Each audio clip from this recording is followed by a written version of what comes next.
Reka nongere ngusuze kandi gwikaze nizere ko umeze neza cyane wowe turamukanyanga hakuri BARYINYONZA Talk Sports icyumweru kiza cyane nizere ko uramora kabisa nta kibazo yitoya ufite nanjye meze neza cyane ndagushimiye cyane ko ufunguye no video warakoze subscribe ugakora share ugakora comment ugakora like ukore comment ukore like ukore na share kuri video nta kibazo biraza kuza ko ari byiza cyane aho utakora subscribe igihe n'iki ngiki ihangane ikore kugira ngo tujye dukomeza kubana mu buzima bwacu bwa buri munsi ibiganiro amakuru kwa kire kitu kigizwe muri sport tukikugezaho kabisa nta kibazo na gitoya cyane akakanya sasa akakanya nje gukora iki ko nonge nkaza imbere yanyu nje kubabwira iki ndashaka kugwereza ukuntu bihagaze kuri Fofana hari ikintu nshaka kubwira kuri Fofana hari ikintu nshaka kubwira kuri Ronaldo hari ikintu nshaka kubwira kuri deal za Manchester United hari kiri kujya mbere kujya kano kanya ngomba kubwira uko bihagaze kugeza ubu ngubu mbere yuko uza kuza kujya mu izindi gahunda z'umunsi kugira ngo updating ku mikino updating kuri transfers kuko nkomeza kubabwira nti izi transfer abari ibintu bisa n'ibihinduka umunsi kubize nka filime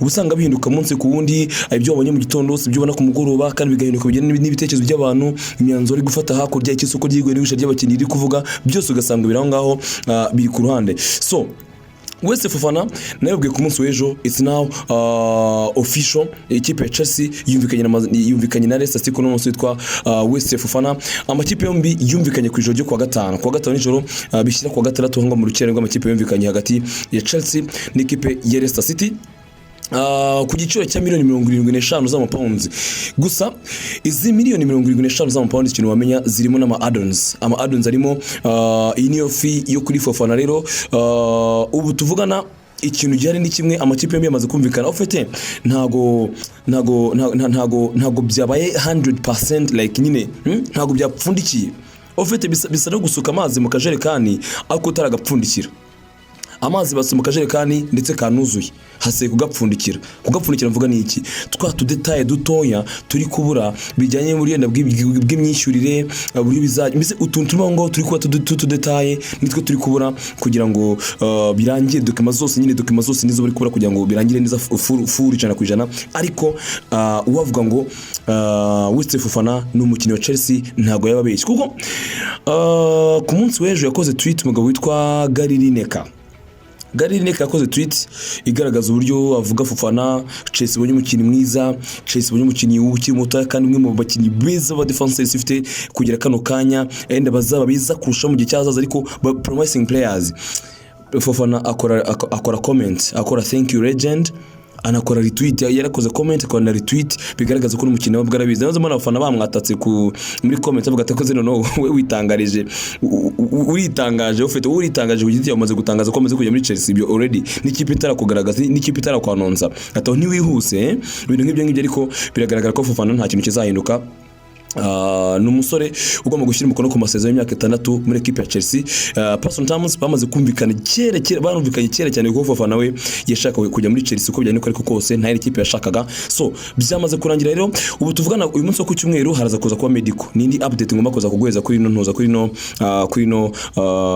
nkuru ya Fofana kuko gako Fofana mu kintu cya Chelsea byo ntago ari inkuru ahubwo no kujyanye inkuru katuntu detail turimo so inkuru ya mbere kuri Fofana ugomba kuza kumenya nuko kuri no munsi wo ku cyumweru Fofana agomba kuza gukora medical nk'umukinnyi w'ikipe ya Chelsea ni niki kintu abafana bambwiraga batari ko wowe uri no gukora wikore announcement uritangaje nk'umukinnyi wa Chelsea nta na medical akora atesura mu tuyitsinzwe ariko akenshi abakinnyi bajya kurikiza n'icyuzo bafite icyizere ntago bagenda bazinza kuko byagene kose biraza guhita birangira buri mukinnyi wageze muri medical ufite amirwa 99% yuko araza kuza kuyipassing so ikindi sasa noneho cyo kuza kumenyaho ahanga kuri nkuru ya Fofana narababwiye nti Fofana kuza kwe biraza gutuma Tuchel agenda hari amakipe nabwiye mushaka AC Milan Inter de Milan na Ararasa Sports Leipzig ariko ndakomeza gutsimbara kuri cyakeneye nkunda kubabwira muri transfer window hahinduka twinshi cyane turahinduka pe kuko uyu munsi nka BARYINYONZA urugero mpande umuyobozi w'ikipe cyangwa se n'umuntu ukora za transfers runaka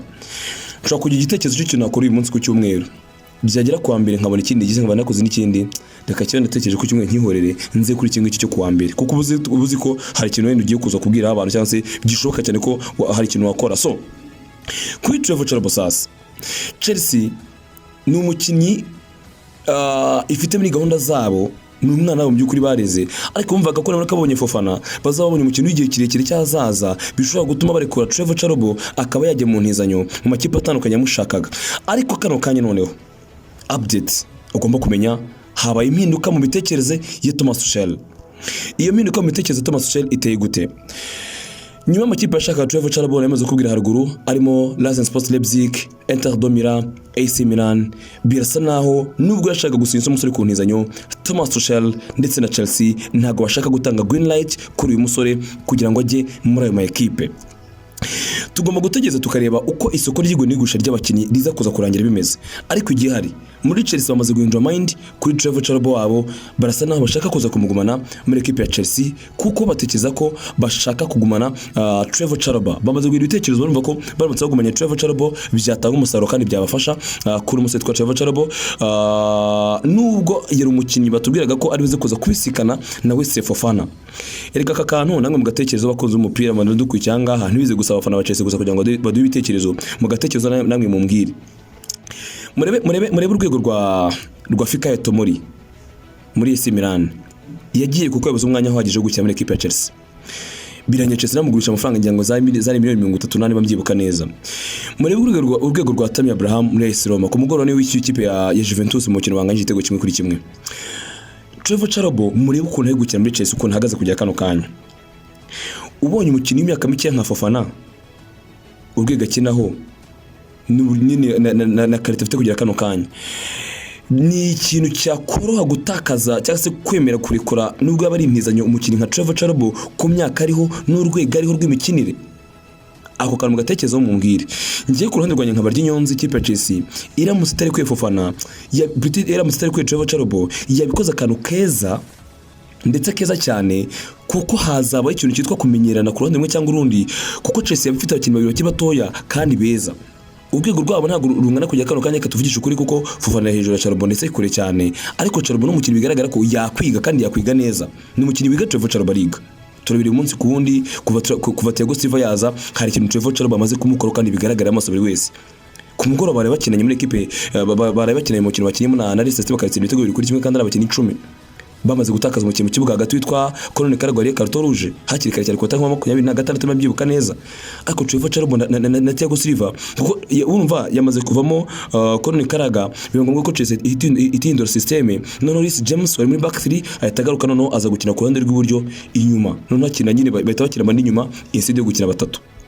So yagize umukino mwiza cyane we na Thiago Silva ni umukino tuzi neza ko ntagapfa kwiyangaje bijyanye n'imbaraga afite ahubwo bisaba ko ayobora gusa akayoboye ibintu buryo bigenda agakora action ziri ngombwa ahandi agashora Trevor Charobo umukino nk'uyu nguyu ikipe y'abakinnyi 10 akabasha ku maintaining agakina match bikanyamwitsinze nta kosa koze kumutiza yabarisho nziza kumutiza kagenda kandi nyamara bigaragara ko aramutse hari ikintu yagufasha yatangiye kuri ya Carton Rouge Kalidou Koulibaly ikindi cya kabiri umubiri wa Kalidou Koulibaly watangiye kutwereka ko utabasha kumaintaininga Premier League ngakine match zose ikindi uri mukiri bugenzi uhari yitwa Thiago Silva ese wakwizera bano bakinnyi babiri ku buryo warekura Trevor Charobo. So ahangaha bari realistic nawe mbwira uri kumva kino kiganiro jya muri comment mbwira yaba ari nziza kuri Chelsea baramutse barekuye Trevor Charobo cyangwa icyababera cyiza nuko bamuguma na wenda bakamushakira imikino ihagije imwe nimwe mbese akagira imikino imwe nimwe akina kuko bigaragara ko Chelsea yamukenera. Uze kujya muri comment uze kuza kumbwira uko byumva gusa ijyari cyo kuza kwa Fofana ntago bigihinduye imyitwarire ya Chelsea yo kuba bari kumvana witwa Trevor Charobo kugira ngo agende bo bamaze gufata icyo cyemezo ibi tutaza kuza kubisanga aho ngaho. Hanyuma kandi bane makuru akomeje kuvugwa agezwe mu mikino kano kanya Nottingham Forest n'ikipe twatetswe Madrid izipe uko ari ebyiri bari gusa n'abantu bagiye kudutungura cyane. Badutungura gute? Baradutungura kubera ko Nottingham Forest hari ibintu nshaka gukora na Atletico Madrid kubera ko hari ugutungurana kuri deal zana ari ebyiri kandi ziremere cyane kugera kano kanya ku muso w'ikipe ya Atletico Madrid ukina ku ruhande rw'ibumoso inyuma ishaka dore kuri guhari kugira ngo nze kuza kwitwara neza. Atletico Madrid bwayo yumvikanye Tottenham Hotspur ko Sergio Reguilon bagomba kuza kumutira akava muri Tottenham Hotspur akarekeza muri Atletico Madrid umuso ukina inyuma ku ruhande rw'ibumoso ni ikintu kiribuze kuza gutuma tuba bize cyane turera kuri zino transfer kunziza kuza kugenda muri Atletico de Madrid mu gushaka n'umusore kuko bire cyajya mbere. Icyo ni cyambere. Icya kabiri Tottenham Hotspur kugira ngo nze kuza kwitwarira icyarimwe umusore twa Brian Gill muri iminsi tugomba kuza gukurikirana ibye kuko muri equipe ya Valencia nawe baramushaka nk'intizanyo kuko bakeneye baramukina uko byagenda kose. Niba mukamukeneye hazaba ikintu cyitwa gushaka umusimbura muri Tottenham Hotspur, tuzategera turi ko bigomba kuza kugenda kuko na Harry Wings nawe hari amakuru atubwira ko agomba kujya muri Sampdoria mu gihugu cy'Ubutaliyani ndetse ngo bikaba bisa naho byarangiye agomba kugenda hariya ku ntizanyo nawe. So ubu ngubu rero ikigezweho ni Sergio Reguilón. Ntago ndabiva kuri Sergio, ntago ni update nembahereje aho ngaho, ariko ntago ndava kuri Sergio Reguilón. Sergio Reguilón Atletico Madrid amushaka ku ntizanyo ndetse habaye no kumvikana hagati y'amakipe yombi. Ibwo ndavuga Tottenham Hotspur n'ikipe ya Atletico de Madrid kuri no musore w'umunyespagne igomba kuza, ikipe Tottenham igomba kuza gutanga green light uno musore akagenda, ariko ubu ni igihe cyo kugira ngo Atletico Madrid nayo igira ibintu ishyira ku murongo. Naye nkubwiye Nottingham Forest mu kanya ntabwo nibeshya, hari impamvu rero tumenye kubwira. Nottingham Forest yiteguye gufata umusore twa Renan Lodi wa Atletico Madrid ikamutwara muri Tottenham Hotspur muri Nottingham Forest. Iki ni ikintu gisa n'icyatungurana. Iyi kipe twa Nottingham Forest sinzi Imana izayifashe ikomeze maintaining ibintu bintu kuryo ya bikipe ihamye muri Premier League kuko yakoze transfers teye ubwo mu byukuri ni imwe makipe mu gihugu cy'Ubwongereza yesha amafaranga menshi cyane. So impamvu bitunganye ni iyi. Impamvu ino deal ya Renan Lodi yo kujya muri Nottingham Forest inashoboka cyane, mbisubiremo inashoboka cyane. Impamvu bitunguranye nuko uyu munsi turi mu kwezi kwa 8 kwenda no kurangira, ariko mu kwezi kwa karindwi niba mubyibuka neza ikipe twa Real Madrid bito ikipe twa Manchester City yarabajije ndetse nakomanga muri Atletico Madrid ishaka n'umusore witwa Renan Lodi imushaka nyuma yuko yamaze kubona ko Marco Correa biranze. So bajya kuri Renan Lodi kuko numwe muri option ikipe twa Man City yatekerezaga kuva muri Atletico de Madrid, ariko icyo gihe Atletico ibwira Man City ko umukinnyi ari untouchable. Ibwira Man City ko umukinnyi ntabibuze kuza kujya ari mu mibare yabo, baramufite muri gahunda zabo. Bavuga ko ni umukinnyi ugomba kuza kuguma muri equipe yitwa Atletico de Madrid. City bahise bagaruka kibono mpamaguru. None ubu ngubu tuvugana ikikwe ko nibyo mbabwira guys, nibyo mbabwira. Rino soko ririmo ibintu byinshi, rino soko ibitekerezo biri byinshi. Icyo mwatekereje umunsi nagace atekereza ejo, ibaze ko Atletico Madrid bamaze gutekereza ko bagomba kuza kurikora Renan Lodi akagena nk'inizanyo muri equipe ya Nottingham Forest. Impamvu ni iyi. Impamvu ni ukubera ko umukinnyi yasabye Atletico Madrid ko yamurikura akagenda kuko akeneye ni challenge. Arashaka kuba umukinnyi w'ingirakamaro ahandi hantu yajya akabona imikino ihagije yo gukina. Nibyo ni umukinnyi ukunda Atletico Madrid mu by'ukuri, arayikunda ndetse cyane, ariko akeneye gukina ndetse aranabizi ko muri no sezo iyi sezo turimo iyi twatangiye ntaga ikintu kibuze kuza kumworohera bigeneye na competition muri equipe ya Atletico Madrid birumvikana. Iyi ngiyi niyo mpamvu Renan Lodi ari hafi kwekeza muri equipe ya Nottingham Forest niyo mu gihugu cy'Ubwongereza. Hari ibiganiro byamaze kuba ndetse byamaze no kugerwa ku musozo hagati ya Nottingham Forest n'ikipe ya Atletico de Madrid kuri uyu musore, byuko uno musore agomba kuza gutizwa ndetse akanatangaho miliyoni 5 z'amayero nka buy option. Uri kubyumva? Aratanga miliyoni 5 nk'intizanyo, Nottingham Forest mutera kuri miliyoni 5, noneho hazajyemo miliyoni 30 z'amayero in case izabigiye kumugura mu mwaka utawe imikino. Ako kantu mukumbe neza mutaza ufite harimo akantu mugomba gusobanukirwa. Ni miliyoni 5 ikipe ya Nottingham Forest igomba gutanga nk'intizanyo, noneho ikazatanga izindi miliyoni 30 igiye kumugura. So igiye ari kujya kano kanya tuvugana Renan Lodi ari mu biganiro ikipe ya Nottingham Forest kugira ngo bumvikane kuri person terms, gusa birasa naho ari buze kuza kwekeza muri equipe ya Nottingham Forest. Hanyuma noneho Sergio Reguilón nawe agatekereza muri Atletico Madrid nk'umusimbura wa Renan Lodi. Tottenham Hotspur yo iyashaka kurekura Sergio Reguilón kuko yishimiye aba left back ifite kujya kano kanya. Bafite Sesenyo, bafite Ivan Perisic n'abakinnyi bose bakina ku ruhande rw'imoso ari inyuma. Birasa naho atazabona umwanya unumva nimwe twa Sergio Reguilón kuko bashaka no kuzamugisha kuko n'umwaka utaha mu byibuke baza bafite witwa Destiny Odoji, urumva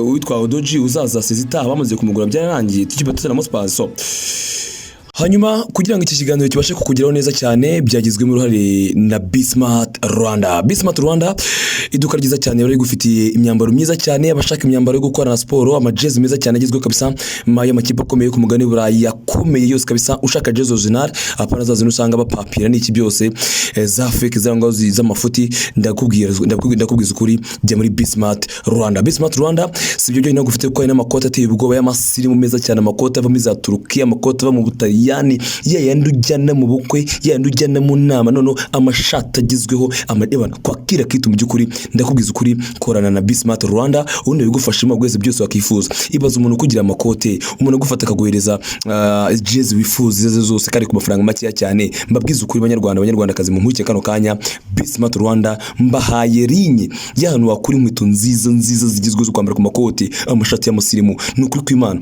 umenye ko nicyo gisubizo cyonyo gihari cyatuma umuntu abasha kwambara akaberwa, yaba jezi nziza yaba n'amakote yo gukodesha yo kugura, byose muri Bismart Rwanda. Bakora hehe? Bakuranga mu mujyi kuri munsi gato ya Centenary House.